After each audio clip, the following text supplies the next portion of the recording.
Hey guys, स्वागत है आपका मेरे इस यूट्यूब चैनल पे। और आज हम बात करेंगे वर्ष 2018 में बनी एक Hollywood movie ready player one की। मूवी की शुरुआत होती है और हमें वर्ष 2045 का वक्त दिखाया जाता है, जहां दुनिया काफ़ी बदल चुकी है। लोग अपनी वास्तविक ज़िंदगी की सच्चाई को भूलकर वर्चुअल वर्ल्ड में जीने लगे हैं। वर्चुअल वर्ल्ड मतलब कि ऐसी दुनिया जिसका सच्चाई से दूर दूर तक कोई रिश्ता नहीं होता है। इस दौर में मतलब 2045 में एक बहुत ही फेमस गेम को बनाया गया जिसका नाम ओसिस होता है। इस गेम के ओनर का नाम जेम्स होता है। उसने मरने से पहले एक मैसेज दुनिया भर के लोगों के लिए रिकॉर्ड किया था। वो कहता है कि इस गेम के अंदर एक एग है जिसे ईस्टर एग कहा जाता है, और जो भी उस एग को इस गेम में ढूंढेगा वो इस गेमिंग कंपनी का ओनर बन जाएगा। लेकिन उस एग तक पहुंचने के लिए प्लेयर्स को इस गेम को खेलकर 3 चाबियों को ढूंढना होगा, जिसके द्वारा वो गेट खुलेगा जिसके अंदर ईस्टर एग रखा गया है। अब ये मैसेज सुनते ही दुनिया भर में हलचल होने लगती है और अब दुनिया के बड़े बड़े प्लेयर्स इसमें हिस्सा लेने लगते हैं। IOI कंपनी, जो दुनिया की दूसरी सबसे बड़ी कंपनी है, का CEO सोरेंटो भी इस गेम में हिस्सा लेता है। उसकी एक बहुत ही बड़ी टीम इस गेम को खेलने में लगी होती है। वो किसी भी कीमत पर इस गेम को जीतना चाहता है ताकि दुनिया की इस सबसे बड़ी कंपनी को वो अपने नाम कर सके। वहीं दूसरी तरफ हमें एक लड़के को दिखाया जाता है जिसका नाम वेड होता है। वेड के मॉम और डैड नहीं है। वो बचपन से ही अपनी एक आंटी के पास पला बड़ा है। दुनिया में बाकी लोगों की तरह ही वेड को भी ओसिस गेम खेलने का शौक होता है। ये कोई नॉर्मल गेम नहीं है, क्योंकि जो भी प्लेयर इस गेम को खेलता है उसे ये लगने लगता है कि वो एक सच्ची दुनिया में जी रहा है। इसलिए वेड भी इस गेम को काफ़ी इंजॉय करता है। वेड का इस गेम में नाम पार्जिवल होता है और वेड भी उन 3 चाबियों की तलाश में लगा हुआ है जिसके द्वारा वो ईस्टर एग को हासिल कर सकता है। पहली चाबी को ढूंढने के लिए रेसिंग कंपटीशन होता है। वेड इस गेम में बहुत अच्छा होता है। वो बहुत अच्छी तरह से इस रेस को जीतने की कोशिश भी करता है। एक समय पर वेड को लगता है कि वो इस रेस को जीत लेगा, लेकिन तभी उसके कार के सामने एक बहुत ही बड़ा गोरिल्ला आ जाता है। वो गोरिल्ला उसकी गाड़ी को पूरी तरह से डिस्ट्रॉय कर देता है। अब इससे पहले कि वो गोरिल्ला वेड को मार डालता, तभी वहाँ पर वेड की दोस्त R3 आ जाती है और उसे उस गोरिल्ला के हमले से बचा लेती है। R3 वेड की गेमिंग पार्टनर है। अब ये दोनों वहाँ से एक लाइब्रेरी में जाते हैं ताकि इस गेम को सॉल्व करने से रिलेटेड कुछ क्लू इन्हें मिल सके। इस लाइब्रेरी में ओसिस गेम बनाने वाले ऑनर जेम्स हैलिडे के बारे में बहुत सारी इंफॉर्मेशन होती है। उन सबको देखने के बाद वेड यानी कि पार्जिवल कहता है कि हम रेस में हमेशा आगे की तरफ बढ़ते हैं, हम पीछे की तरफ कभी नहीं जाते। और अब जब अगली रेस होती है तो सारे प्लेयर्स अपनी कार से आगे बढ़ जाते हैं, लेकिन वही पार्जिवल आगे नहीं बढ़ता, वो पीछे जाने लगता है। और तभी एक तहखाने जैसा रास्ता उसके लिए खुल जाता है और उस रास्ते पर पार्जिवल लगातार पीछे जाता है और बहुत ही जल्द वो इस रेस के फिनिशिंग लाइन को क्रॉस कर लेता है और फाइनली वो इस पहले राउंड को जीत लेता है। यहाँ पर पार्जिवल के पास एक बूढ़ा आदमी आता है और वो पार्जिवल को पहली चाबी देता है। पार्जिवल यानी कि वेड के 4 और साथी वेड के बाद इस जगह पर पहुंच जाते हैं और पार्जिवल की ये टीम सबसे पहले नंबर पर होती है। अब जब IOI के CEO को पता चलता है कि पार्जिवल और उसकी टीम ने पहला राउंड जीत लिया है तो उसे ये सुनकर काफ़ी गुस्सा आता है। इसलिए IOI कंपनी के CEO सोरेंटो अब किसी भी कीमत पर ये जानना चाहता है कि पार्जिवल का रियल लाइफ में क्या नाम है और उसका एड्रेस क्या है। इसलिए अब वो खुद इस गेम के अंदर जाता है और एक खतरनाक कैरेक्टर से पार्जिवल के बारे में जानकारी इकट्ठा करके देने को कहता है और कहता है कि इसके बदले मैं तुम्हें ढेर सारे पैसे दूंगा। वहीं हमें दूसरी तरफ वेड को दिखाया जाता है जो दूसरी चाबी को ढूंढने की कोशिश में लगा हुआ है। वो अपने दूसरे क्लू को पढ़ता है जिसमें लिखा होता है कि एक क्रिएटर जो अपनी क्रिएशन से नफरत करता है।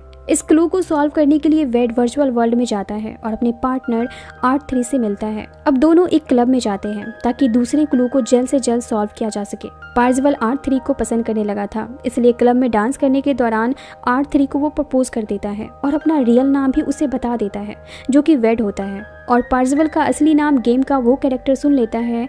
पार्जिवल के रियल आइडेंटिफिकेशन को पता करने के लिए कहा था और कुछ ही देर में ये बात IOI के CEO तक पहुंच जाती है और उसके सोल्जर्स वर्चुअल वर्ल्ड में इस क्लब पर अटैक कर देते हैं। अब पार्जिवल और R3 उन सोल्जर्स से लड़ने की कोशिश करते हैं, लेकिन सोल्जर्स की संख्या काफ़ी ज़्यादा होने के कारण ये उनसे नहीं लड़ पाते। और तभी पार्जिवल अपने पास से एक क्यूब निकालता है जो समय को कुछ समय के लिए रोक सकता था। और जैसे ही पार्जिवल उस क्यूब को हवा में फेंकता है, समय कुछ वक्त के लिए रुक जाता है और ये दोनों वहाँ से भाग जाते हैं। R3 पार्जिवल से कहती है कि तुम्हें ऐसा नहीं करना चाहिए था। मैं इस वर्चुअल वर्ल्ड में गेम को जीतने के लिए नहीं आई हूँ। दरअसल मैं IOI के CEO सोरेंटो से बदला लेना चाहती हूँ। मैं नहीं चाहती कि वो किसी भी कीमत पर गेम जीते, क्योंकि उसके कारण मेरी डैड की मौत हो गई थी। पार्सवल को भी समझ आ जाता है कि उसे इस तरह की नासमझी नहीं करनी चाहिए, बल्कि उसे अपने गेम पर फोकस करना चाहिए। अब अगले दिन पार्सवल के पास IUI के CEO का मैसेज आता है, जो उसे एक ऑफर देता है और अपने पास मिलने के लिए बुलाता है। पार्सवल अपने वर्चुअल रूप में उससे मिलने के लिए जाता है। सोरेंटो पार्सवल से कहता है कि तुम मेरी टीम में शामिल हो जाओ, मैं तुम्हारे सारे ड्रीम्स पूरे कर दूंगा, तुम्हें किसी भी चीज की कमी नहीं होगी। लेकिन पार्सवल साफ इनकार कर देता है और तभी पार्सवल सोरेंटो की ID और पासवर्ड को देख लेता है और उसे याद कर लेता है और उस जगह से बाहर निकल जाता है। लेकिन गुस्से में आकर सोरेंटो पार्सवल के घर को ड्रोन से ब्लास्ट करवा देता है, जिसमें उसकी आंटी मारी जाती है। ये देखकर वेड को काफी दुख होता है, लेकिन तभी वेड को एक आदमी वहां से किडनैप करके अपने साथ ले जाता है। जब वेड के आंख से पट्टी खोली जाती है तो उसके सामने एक ब्यूटीफुल सी लड़की बैठी होती है, जिसका नाम समांथा होता है। ये और कोई नहीं बल्कि गेम में पार्सवल की पार्टनर R3 होती है, जिसे वेड कभी नहीं मिला था। वेड से बात करने के दौरान समांथा को दूसरे क्लू के बारे में पता चल जाता है। वो वेड से कहती है कि जेम्स कीरा नाम की एक लड़की को पसंद करता था, इसलिए जेम्स उसे प्रपोज करने के लिए सिनेमा हॉल में मूवी दिखाने लेकर गया, लेकिन वो उसे वहां पर कुछ नहीं कह सका, इसलिए हमारा दूसरा क्लू वहीं छुपा हुआ है। अब वेड जल्दी से अपनी टीम के साथ वर्चुअल वर्ल्ड की उसी लाइब्रेरी में जाता है जहां पर जेम्स की रियल लाइफ की रिकॉर्डिंग रखी गई है। वहां पर जाने के बाद पार्सवल उस टाइम में बनाई गई उस मूवी को ढूंढने की कोशिश करता है, जिसे डायरेक्टर ने बनाया जरूर था, लेकिन वो मूवी उसे कभी पसंद नहीं आई थी। ये पार्सवल को मिला क्लू होता है और फाइनली वो मूवी उन्हें मिल जाती है। ये एक हॉरर मूवी होती है जिसका नाम होता है द साइनिंग। थिएटर के अंदर जाने पर इन्हें वहां पर एक फोटो मिलती है जिसमें जेम्स और कीरा का फोटो भी होता है। थिएटर में एक जगह ऐसा भी होता है जहां पर बहुत सारे ज़ॉम्बीज डांस कर रहे होते हैं और उनके बीच होती है कीरा।